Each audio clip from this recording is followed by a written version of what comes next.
तो फाइनली नीतीश कुमार बिहार के मुख्यमंत्री बन ही गए हैं। उनके साथ कुछ और मंत्रियों ने शपथ ली है।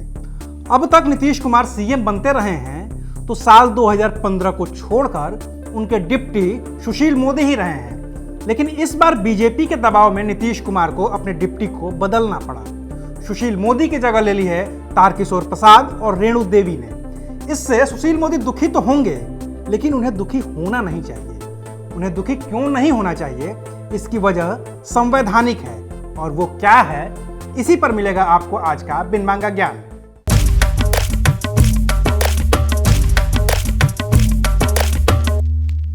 तो संविधान के लिहाज से मुख्यमंत्री पद का जिक्र है, मंत्री पद का जिक्र है, लेकिन उप मुख्यमंत्री पद का कोई भी प्रावधान नहीं है।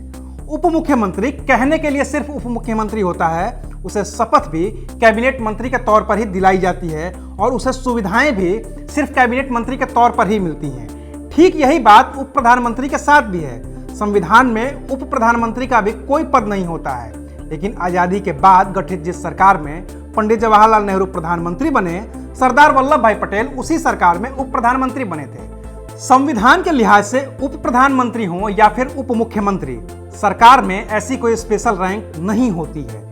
केंद्र में उप प्रधानमंत्री को केंद्रीय कैबिनेट मंत्री की पावर मिलती है और राज्य में उप मुख्यमंत्री को राज्य के कैबिनेट मंत्री की पावर। तो हो सकता है कि सवाल करें कि फिर उप मुख्यमंत्री या उप प्रधानमंत्री बनाया क्यों जाता है। इसका जवाब है पावर। ये दिखाने के लिए कि राज्य में मुख्यमंत्री के बाद सबसे ताकतवर कौन है, क्योंकि राज्य में कैबिनेट मंत्री तो कई होते हैं। अब उनमें से अलग से ताकतवर को चिन्हित किया जाना हो तो कैसे करें, और खास तौर से अगर सरकार गठबंधन की हो तो साझेदार पार्टी के पास कितनी ताकत है, उसे कैसे दिखाया जाए।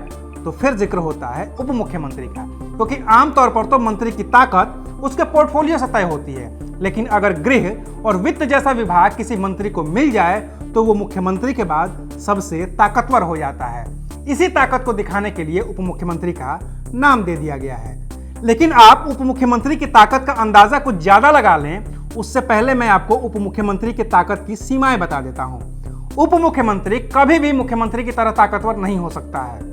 राज्य के क्लास 1 के अफसरों की ट्रांसफर पोस्टिंग सिर्फ और सिर्फ मुख्यमंत्री ही कर सकते हैं। उप मुख्यमंत्री इसमें कुछ नहीं कर सकता है। प्रशासनिक मामले में भी अगर कोई फाइल मुख्यमंत्री के लिए आती है तो उप मुख्यमंत्री उसे देख भी नहीं सकता है। उप मुख्यमंत्री को जो विभाग मिले हैं उसमें काम की मंजूरी के लिए उसे फाइल मुख्यमंत्री को भेजनी ही पड़ती है। अगर विभाग के लिए बजट चाहिए तो उप मुख्यमंत्री को भी मुख्यमंत्री के साइन के बाद ही बजट अलॉट हो सकता है। मुख्यमंत्री कैबिनेट की बैठक कभी भी बुला सकते हैं, लेकिन उप मुख्यमंत्री के पास कैबिनेट की बैठक बुलाने की ताकत नहीं होती है। अगर एक शब्द में डिप्टी सीएम की जरूरत की बात कहें तो वो है राजनीतिक महत्व। बिहार इसका उदाहरण है। बिहार में 2005 से 2013 और फिर 2017 से अब तक जेडीयू बीजेपी की सरकार रही है।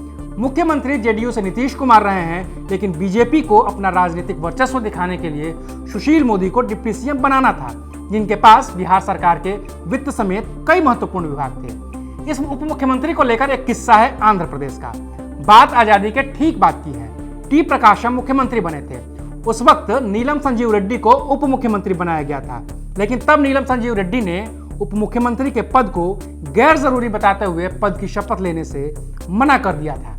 यही नीलम संजीव रेड्डी बाद में देश के राष्ट्रपति बने। उप के साथ का एक और किस्सा बड़ा मशहूर है। यह किस्सा है हरियाणा के दिग्गज नेता और देश के उप प्रधानमंत्री रहे चौधरी देवीलाल का। 1989 में संयुक्त मोर्चा की सरकार में वीपी सिंह प्रधानमंत्री बने थे। राष्ट्रपति आर वेंकटरमन ने उन्हें प्रधानमंत्री पद की शपथ दिलाई थी। उनके बाद शपथ लेनी थी चौधरी देवीलाल को। आपने शपथ लेते वक्त देखा होगा कि केंद्र में राष्ट्रपति और राज्य में राज्यपाल कुछ लाइनें पढ़ते हैं और शपथ लेने वाले को उन्हें दोहराना पड़ता है। चौधरी देवीलाल के वक्त भी राष्ट्रपति ने देवीलाल का नाम मंत्री पद की शपथ के लिए कहा, लेकिन जब दोहराने की बारी आई तो चौधरी देवीलाल ने मंत्री की जगह उप प्रधानमंत्री ही पढ़ा। बार बार राष्ट्रपति मंत्री पढ़ते रहे और चौधरी देवीलाल उप प्रधानमंत्री दोहराते रहे। आखिरकार राष्ट्रपति ने हार मान ली और चौधरी देवीलाल ने उप प्रधानमंत्री पद की ही शपथ ली। मामला सुप्रीम कोर्ट तक भी पहुंचा था। तब सुप्रीम कोर्ट ने भी कहा था कि चौधरी देवीलाल ने वही सुविधाएं ली हैं जो एक मंत्री को मिलती हैं। इसलिए मैंने शुरू में ही कहा था कि उप मुख्यमंत्री पद की कुर्सी जाने से न तो सुशील मोदी को इतना दुखी होना चाहिए और न ही तारकिशोर प्रसाद और रेणु देवी को इतना खुश, क्योंकि असली ताकत सिर्फ और सिर्फ मुख्यमंत्री के हाथ में ही होती है और इसी वजह से सियासी जानकार इस बात का अंदेशा जता रहे हैं कि शायद नीतीश कुमार इस बार अपना कार्यकाल पूरा न कर पाए। खैर, जो भी होगा देखा जाएगा। अभी के लिए तो नीतीश कुमार सीएम हैं और तारकिशोर प्रसाद रेणु देवी डिप्टी सीएम। आप देख रहे थे एबीपी अनकट। शुक्रिया। एबीपी न्यूज आपको रखे आगे।